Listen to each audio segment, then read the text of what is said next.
Hey, this is MassX with a brand new Yu Yu Hakusho Slugfest video, and this is for the global version that just released, and this is a tier list specific to the characters that have been released as of the time of recording this video. So this is tailored for global, so let's dive in. Now you're going to notice the SP characters are separated on the top. Why? Because they are that much better. They just are. It's that simple. So they are separated from the remaining characters. And you're going to notice there are 4 of the 5 that have been released so far in the SSS tier and 1 in the SS tier. So let's talk about those real quickly. First up is Kurama. I consider this character as a whole the best SP character we currently have. He's going to have more legs than the remainder. That doesn't mean the other ones are not going to be useful and you're going to get lots of game use out of them, but Kurama just can fit in a lot of places. His skill is just absolutely decimating. You know, you attack the front row, it deals spirit power damage, it inflicts the toxin, which is the key component to everything that this character does. And on top of it, it cannot be, it's there till the end of battle. Silence is also part of it. It's just absolutely sick. And then when you get into all of his different awakenings, from the skill point restoration, when you have it just at 1 star to the 3 stars, when you get more toxin added at 5 stars, when you have allies even able to put toxin, he's just absolutely just a phenomenal character. Next up is Yusuke, the son of the battle god. He is just utter DPS. That is all he is. Pure DPS. His skill just does a ton of physical damage. He can increase his own final damage and crit damage. On top of that, at 1 star, he has the human will, the demon's will. He can get himself into a rampage state. He offers so much, and it really is just nothing more than just pure damage. And he can just keep going and repeating. And when he gets at like 5 stars, he's just absolutely stupid, because then he gets to ignore defense on top of everything else. Just a really strong character. And then next you've got Hiei, Master of the Darkness Flame. Now the funny part is I played this game when it originally came out overseas. It wasn't in English, and I was not a fan of Hiei at that time when he came out. I actually had the setup of Kurama, Yusuke, and Kuwabara instead of Hiei, but they've tweaked Hiei, and he is quite a beast now. And he's all about trauma, okay? And that's going to be that damage over time. And there's a lot of characters that can assist him with that. And he is just pounds that trauma on. And you can just watch your opponent just wither away. Kuwabara is next, and he is an interesting character because he has counterattack.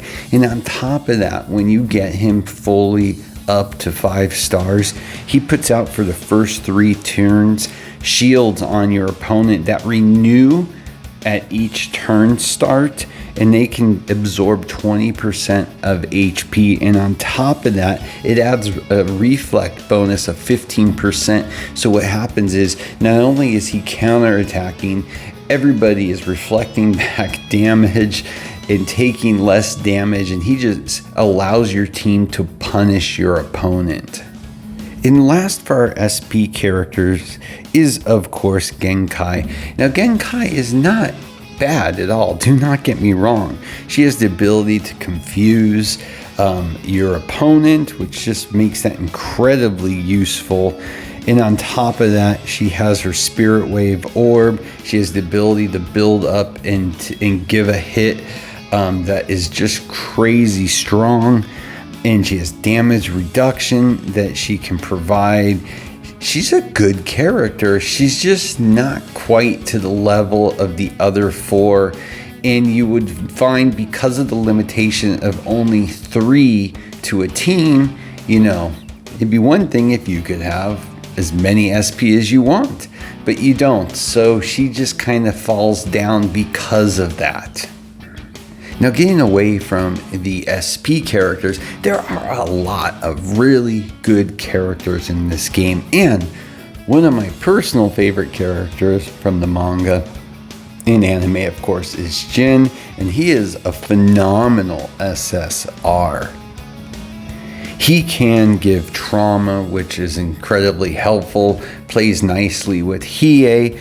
And again, keep in mind with SSRs that there's a lot of stuff that we're going to talk about, especially their exclusives, and you need to get them to UR to start being able to use those. But that's one of the nice things in this game. All characters can be taken up to UR.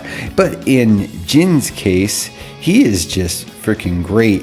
Right from the get-go, when you first get him to a UR, he has the ability to increase his final damage by 50%, period. So I really like him. He can be a bit of a glass cannon at times, so be careful of your build, but he is just really one of the, in my opinion, the best non-SP characters in the game. Now, speaking of Genkai earlier, younger Toguro really plays nicely with Genkai characters, especially with the SP version, so keep that in mind.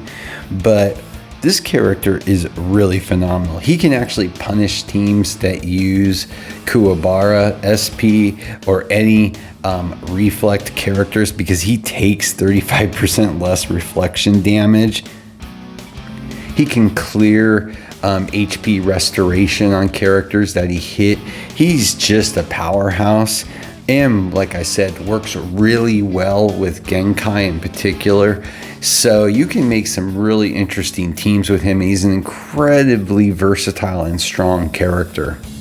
Botan is also an incredibly good SSR character, and one of the nice things is you get her for free in the game, a lot of copies of her. If you noticed that when you were playing and were paying attention to her event, but she does a lot. She's a very solid healer, supporter for your team, and then she gets bonkers though when you really fully max her, get her to UR, and then if you activate her exclusives, which get absolutely crazy.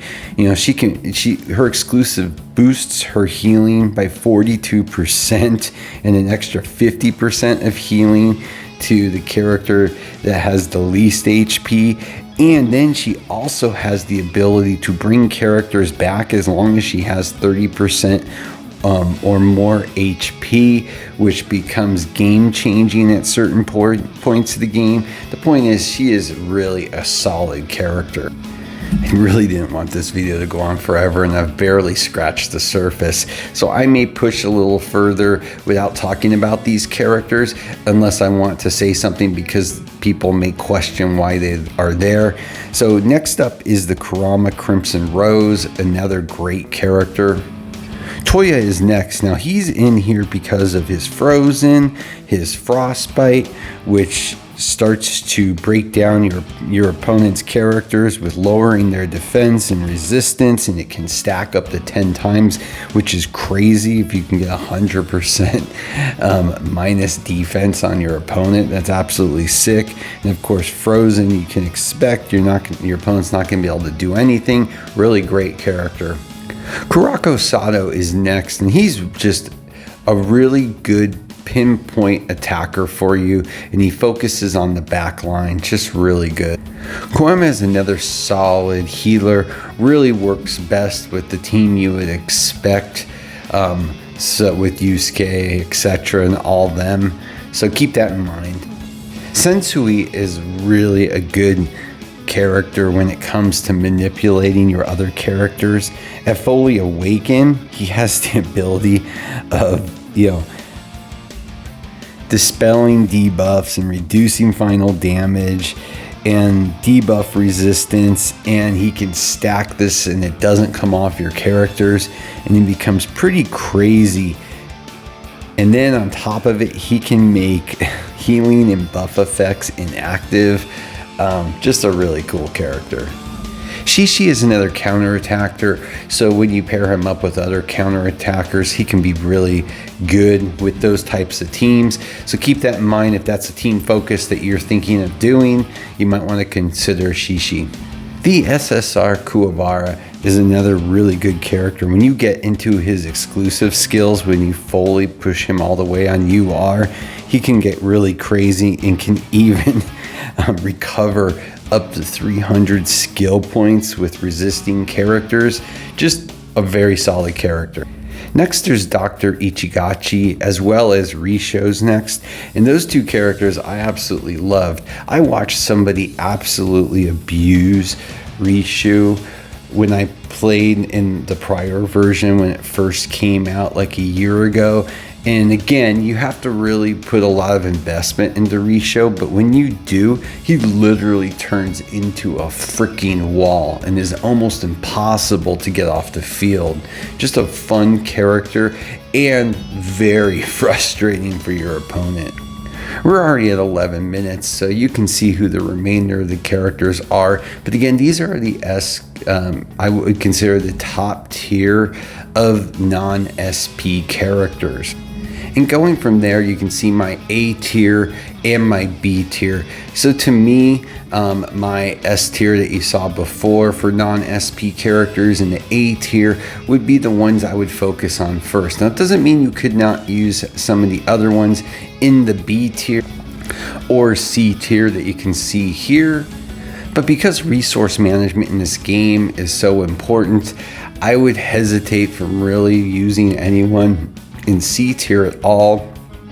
B tier, if they fit your team comp that you're building, then sure, go for it. But just make sure that's a character that you're going to be able to really effectively use. But again, you really can't go wrong with any of the S tier non-SP characters that I show up here. But again, you have to fill out your team bracket. So you really need to come up with a plan. Are you going to do counterattacking? Are you going to focus on damage over time, etc.? So keep that in mind if you want to go more control. So just consider that when you're building this. And again, if you have to pull a character that may not be tiered as high, that doesn't mean they're bad. That just means they really have to be in a specific setting to be truly useful. So that's, no knock on them. They just don't have that viability. So, but that's going to wrap up my tier list. I didn't want this to go on over 10 minutes and I've already broken it. So, but let me know who you're building, what characters you enjoy. Of course, we're going to keep getting more characters in this game. But one of the interesting parts with this game when you're playing it is, like I said before, is you can build anybody to UR, and a lot of them have exclusive skills, and a lot of them open up so much more when you get them to UR that they really become viable. And because there's a limitation on SP characters, so nobody's going to have more than 3. Everybody has to have a minimum of 3 of the other type of characters. So see what's going to work best for your team comp. There's a lot of good ones out there. So with that, as always, please like and subscribe. It helps a lot. Have a great day.